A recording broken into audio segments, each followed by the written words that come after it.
3 days after my husband's funeral, a woman I had never seen before stood on my porch holding an envelope with Ethan's handwriting on it. Before she even introduced herself, she said something that made my stomach drop. "Claire, before you spend a single dollar of that $4.7 million, you need to see what your husband left me." For a few seconds, I couldn't speak. Behind her, rain fell over the quiet streets of Charlotte, North Carolina. She looked to be in her early 30s, maybe a little younger than me. Dark hair, black coat, no umbrella, and she knew my name. "Who are you?" "My name is Vanessa Reed." The name meant nothing to me. She held out the envelope. Across the front, in handwriting I would have recognized anywhere, were 3 words: "For Vanessa only." My husband Ethan had been dead for 11 days. Until that moment, I thought I knew everything about him. We had been married for 9 years. We had shared a house, vacations, bank accounts, Christmas mornings, arguments over stupid things, and thousands of ordinary evenings on the couch.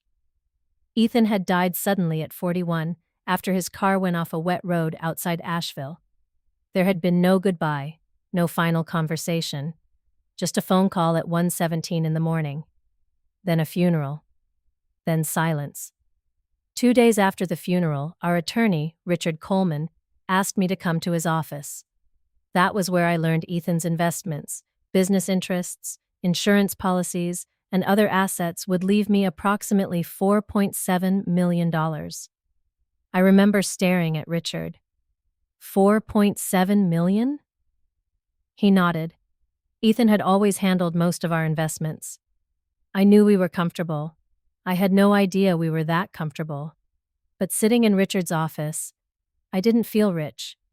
I felt like I would have traded every dollar to hear Ethan complain one more time that I bought the wrong coffee.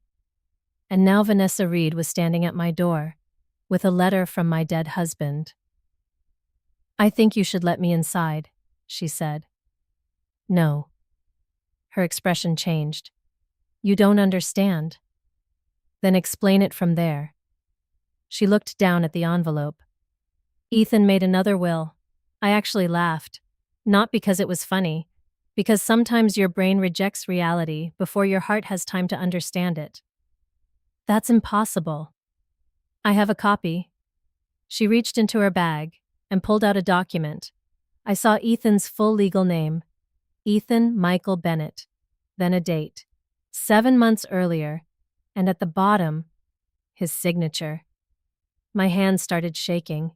Vanessa looked at me. "There's something else, Claire." I looked up. She swallowed. "The money isn't the biggest thing Ethan kept from you." The next morning, I walked into Richard Coleman's office carrying the document Vanessa had given me. Richard read the first page, then the second. By the third, his face had changed.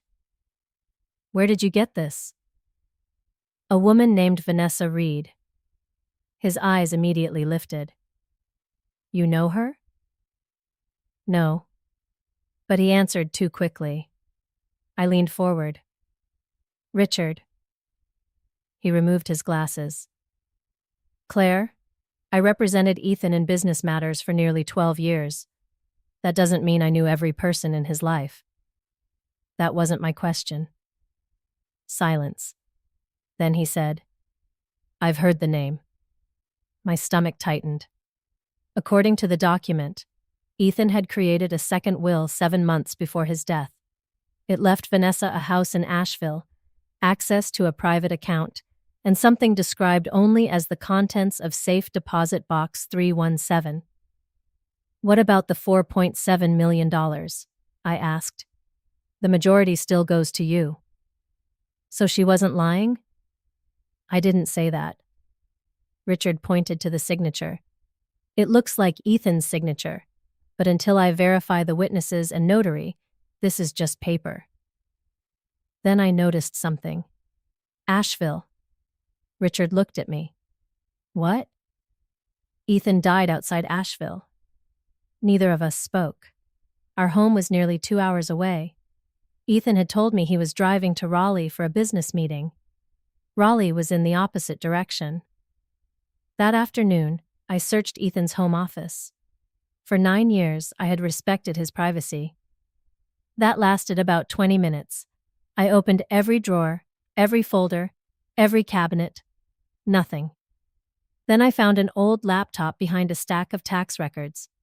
The password was 6 digits. I tried our anniversary. Wrong. His birthday. Wrong. My birthday. Wrong. Then I remembered something strange. For years, whenever Ethan ordered takeout, he used the same fake birthday for restaurant loyalty accounts. 041298. April 12th, 1998. I had always assumed it was random. The laptop unlocked. There were almost no files, except one folder, A12. Inside were photographs. A small blue house surrounded by trees. A lake. A woman standing on a porch. Vanessa. There were dozens of pictures. My throat tightened. Then I saw one that made me stop breathing. Ethan stood beside Vanessa. Between them was a little girl, maybe 7 years old. The girl had Ethan's eyes. I dropped the laptop.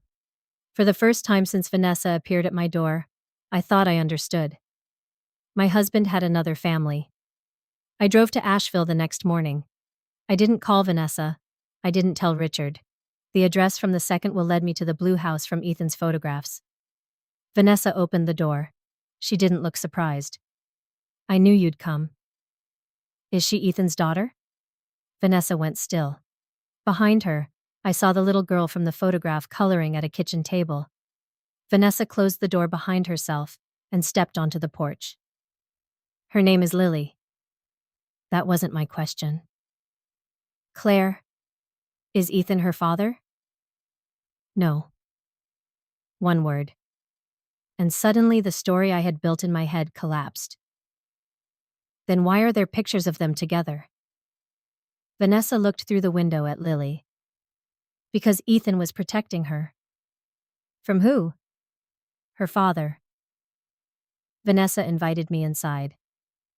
Over coffee neither of us drank, she finally told me the truth. 8 years earlier, Vanessa's older sister, Rachel Reed, had worked with Ethan at a small financial consulting firm. Rachel discovered that someone inside the company was moving client money through shell businesses. She planned to report it. 3 days before she could, she disappeared. Police eventually treated the case as a likely voluntary disappearance. Vanessa never believed it. What does this have to do with Ethan? Rachel gave him evidence. My skin went cold. Evidence of what? Vanessa looked directly at me. Millions of dollars being stolen. And Lily? Rachel was Lily's mother. I looked toward the child. Where is Rachel? Vanessa's eyes filled with tears. We don't know. Then she said something worse.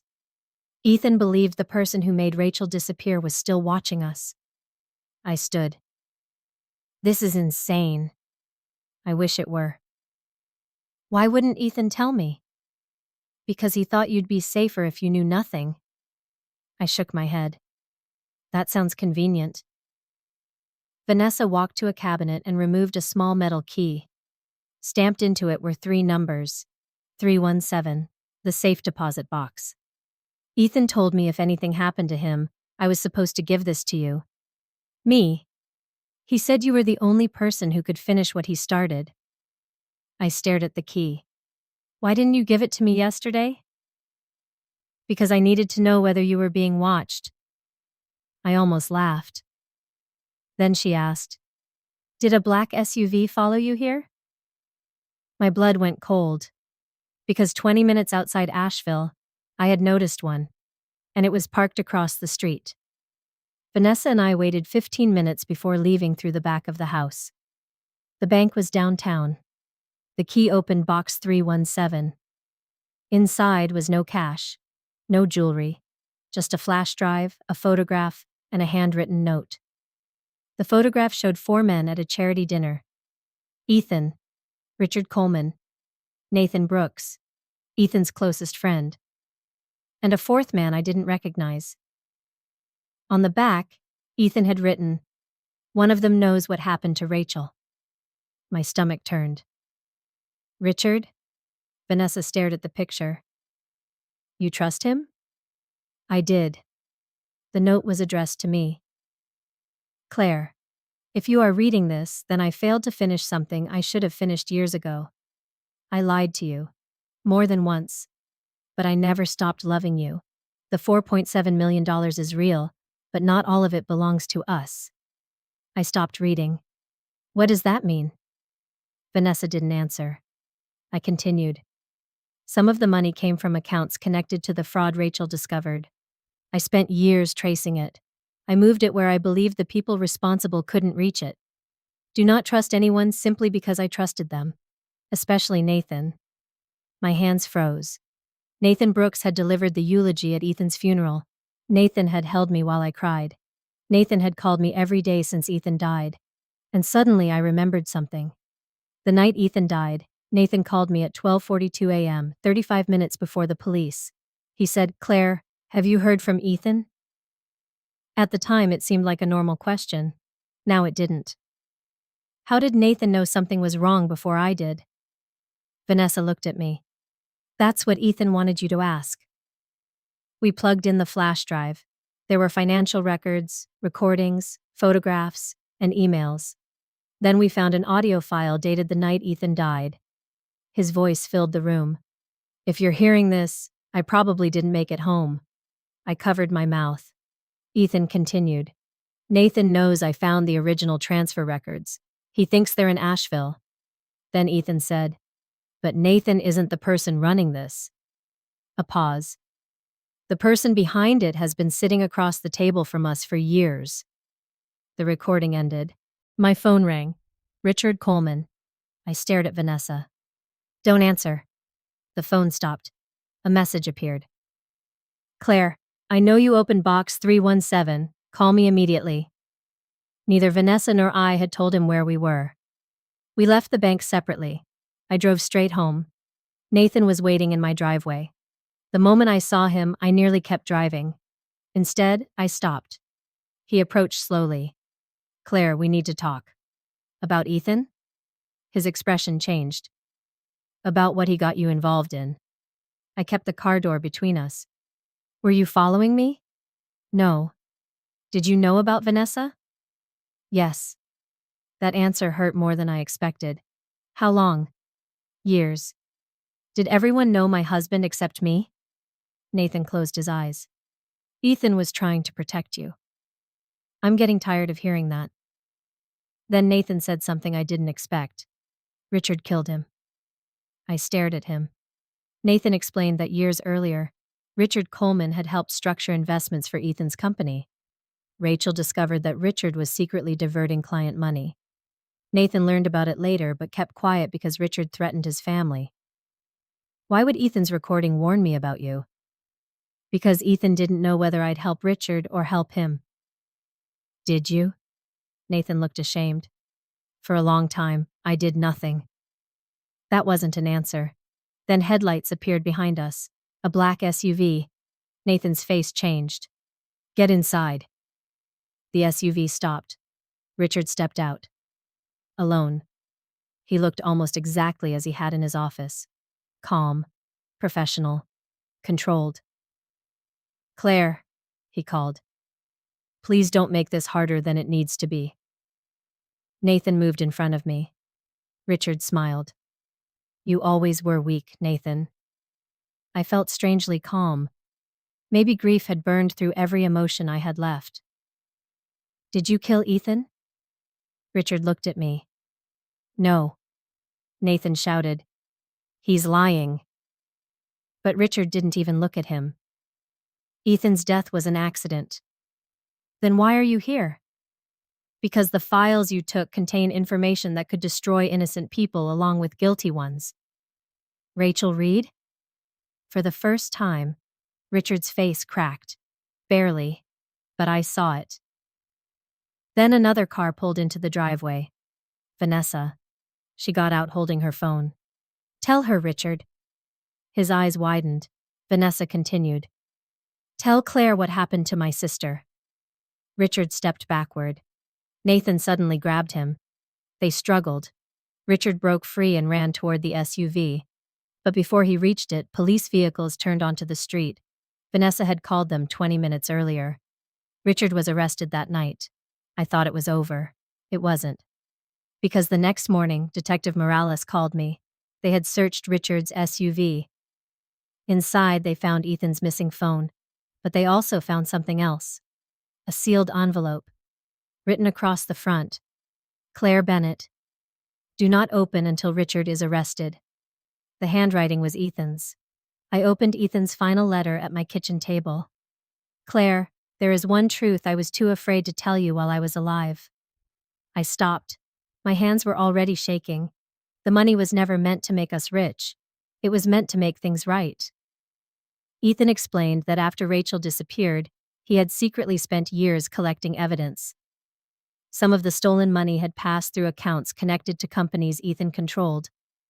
Legally, portions of those funds now appeared to belong to his estate. But morally, Ethan believed they belonged to the families who had lost everything. Then came the sentence that broke me. If I die before I can fix this, I want you to return it, even if it means you inherit almost nothing. I sat there for a long time.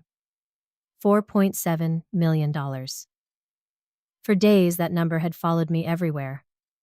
Reporters would later call it the Bennett fortune. But it wasn't mine. At least not all of it. Richard eventually admitted to orchestrating the fraud. Investigators also reopened Rachel's disappearance. Nathan agreed to testify in exchange for consideration regarding his own involvement. And Vanessa? She finally told me why Ethan had created the second will. The Asheville house wasn't a secret love nest. It was protection for Lily. The private account was money Ethan had personally set aside for her education. And Vanessa had never been Ethan's lover. She had been his partner in trying to expose Richard. For the first time, I understood my husband's secret life. But understanding didn't erase the pain. He had lied to me. He had decided what I could handle. He had built walls around me and called them protection. I loved him, and I was angry with him. Both things could be true. 3 months later, the court approved a restitution process. After taxes, legal costs, and verified repayments to victims, only a fraction of the $4.7 million remained with me. People asked whether that hurt. Of course it did. I had imagined what financial freedom could mean, but every dollar I returned belonged to someone who had once believed it was gone forever. I thought that was the end of Ethan's story. Then Vanessa called. Claire, you need to come to Asheville. What happened? It's Lily. My heart jumped. Is she okay? Yes. Vanessa paused. She found something in the house. When I arrived, Lily was sitting on the living room floor with an old wooden box. She had found it beneath a loose floorboard in the upstairs bedroom. Inside were letters, dozens of them, all written by Rachel. The final letter was dated 2 weeks after the day police believed she disappeared. Rachel had been alive. Vanessa began crying before she finished the first page. Rachel wrote that she had gone into hiding because she believed Richard would hurt Lily if she returned. But the final paragraph changed everything. Vanessa, if you ever find this, Ethan knows where I went. He promised he would never tell anyone until Richard could no longer reach us. Vanessa stared at me. Ethan knew. There was one more item in the box, a postcard. No message, just an address in Portland, Maine. 2 weeks later, federal investigators located Rachel Reed. Alive. She had been living under another name for almost 8 years. The reunion between Rachel, Vanessa, and Lily was something I will never forget. Lily stood frozen for several seconds when Rachel entered the room. Then she whispered, "Mom?" Rachel dropped to her knees, and Lily ran into her arms. I turned away because I felt like I was watching something too private to belong to anyone else. Months later, Richard pleaded guilty to multiple federal charges connected to the fraud. Nathan testified. The restitution fund returned millions to victims and their families. Vanessa kept the Asheville house. Lily got her education fund. And me? I kept my home. A smaller investment account Ethan had built entirely from legitimate income, and his wedding ring. One evening, almost a year after his death, I drove to the overlook outside Asheville where Ethan's car had gone off the road. I stood there until sunset. For months, I had tried to decide who my husband really was. A liar? A protector? A coward? A good man? The answer was uncomfortable. He was all of those things. People aren't always heroes or villains. Sometimes they are simply human beings making terrible decisions for reasons they believe are good. I took Ethan's final letter from my coat pocket. At the bottom was one sentence I had read hundreds of times. If the truth costs you everything, Claire, choose the truth anyway. I looked across the mountains. For the first time since his death, I smiled. Because Ethan had left me $4.7 million. But the money was never the inheritance that changed my life. The truth was, and sometimes the most valuable thing someone leaves behind isn't what they gave you. It's what they finally stopped hiding.